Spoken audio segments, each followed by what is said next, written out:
I'm not, because it would be a lie. I eat the same food, not the same food you eat. No, I do not eat that food now, because I don't eat meat, I don't eat eggs and all the other junk, but I do eat some starch. But now, I have learned to balance that stuff with a whole lot of greens, without the fat back. And then there's another one, the water. That God-given substance that most of us dislike, water. The drinking of water to maintain this health. Water is necessary to flush the cells. It's absolutely necessary. So we travel a little bit. We don't want to make it too confusing, because sometimes I get carried away and begin to juggle the whole thing around, trying to give you as much as I could possibly can, that you would leave from here with a good understanding. We started saying that medicine began with the Egyptian, but it was given, the credit was given to Hippocrates, the Greek.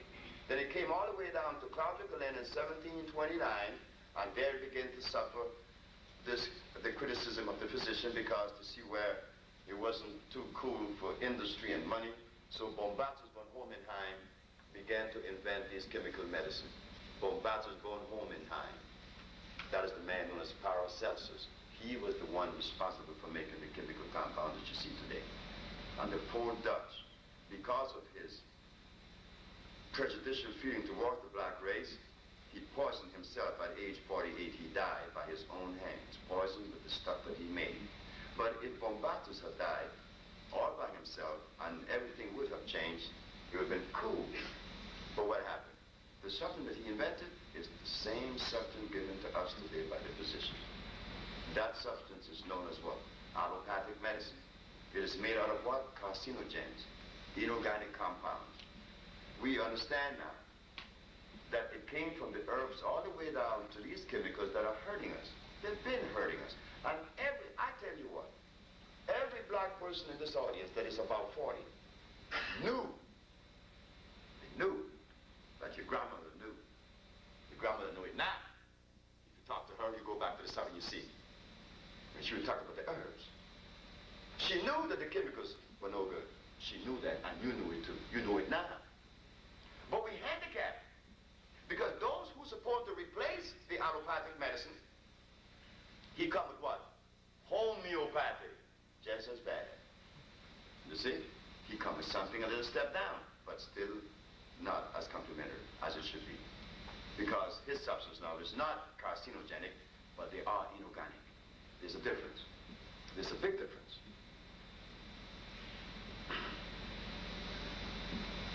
The doctor uses chemicals that would hurt you and eat you up.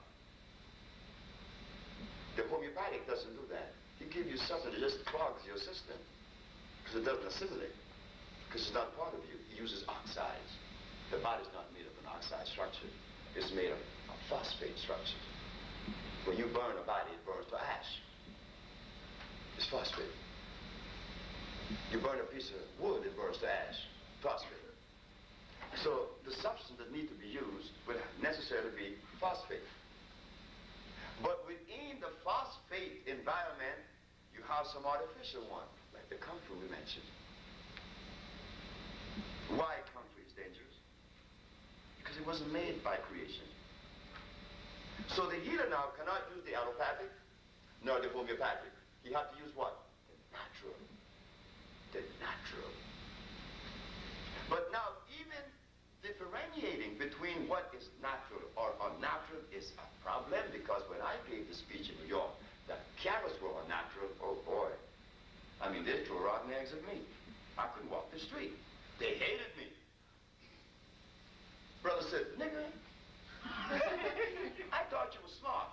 But up until that point, when you said that carrots were artificial, man, I have no respect for you. I said, but you have a right to say that.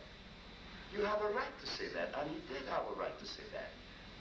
Imagine when you only know one perspective. If you only have one perspective, how are we capable of scrutinizing the one perspective? You only have one. You have to have another to make a comparison. Am I right? It's like a husband. You were married twice. You can compare the man before the one you just didn't have now. Because you had one first. You could tell the difference.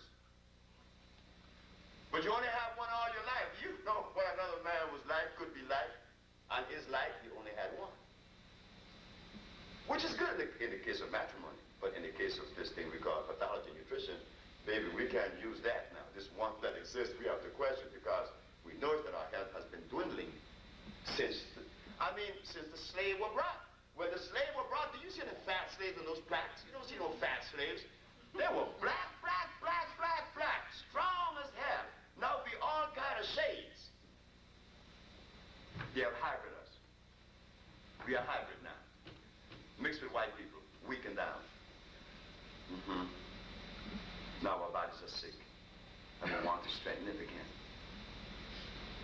But we hear a whole bunch of stuff as far as nutrition. So you came here today hoping to hear something better, something different, something different. You want to hear that. Because, we have diets, upon diets, and different kinds of diets. We have the Bahamian diet, we have the, they have the Bermudian diet. Now, do you know about that one? The Bermudian diet is out. The base is soybean, the same as the Bahamian. Soybean base, which is going to eat the linings of your reproductive organs out and obstruct your passage in your bronchial tubes because it is artificial. And our brother showed us that. George Washington Carver showed us that he made plastic from soybean. Sure he did. That was one of his inventions. He made plastic from soybeans. And now we feel that from the same source of plastic we get nutrition. Is that consistent? From the same source that you make plastic, you get food? Something is grossly inconsistent here.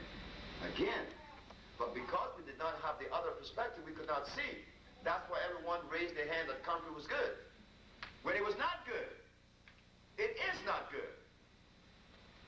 So the herbalists, like myself, understanding that to cure someone properly and quick as possible, we have to take them back to the food that was created for them. You all will rebel, like the man in St. Croix. The man came to me because he had diabetes. I said, don't feed the man the starch anymore. Please don't do that. It's no good for him. I say he's impotent, and you don't like that because you're a woman. So don't feed him the stuff that's going to perpetuate this thing. I said, put a salad in the stable. I'm going to come and visit you at noon to see how you're going to react. And I was in the back. And his wife said, no, he said, honey, hurry up with the food. She said, but it's on the table. Honey, the food is not on the table yet. Get the food. I put the food on the table. No, it's not. The only thing on the table is some salads. I want my food. Hurry up, girl. I know I have a certain time to stay here. And he went into a rage. Try it, you see. Try it yourself if you're married.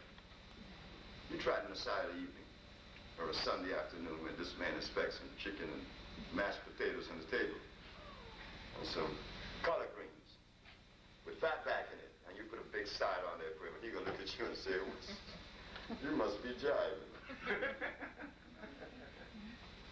You see? And then we talk about the cocaine addict. The cocaine user is not an addict. I know he's not.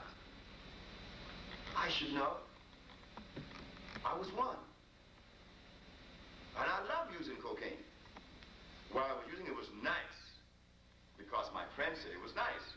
And it was very fashionable because we were the elite. We used coke. We used smoke, no grass. We used coke. What you mean? What's wrong with this man? But I stopped that many years ago. But I still eat some starch.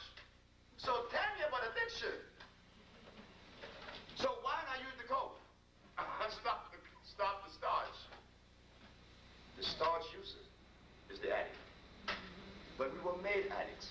We were made addicts because the food that was consistent with our forebears was left in Africa, and that was the very thing that the Supreme Court of the United States could not deny me for manufacturing the compounds that you know now as the fig tree product. The judge asked, why the Usha Research Institute products? Why the African Biomineral Balance?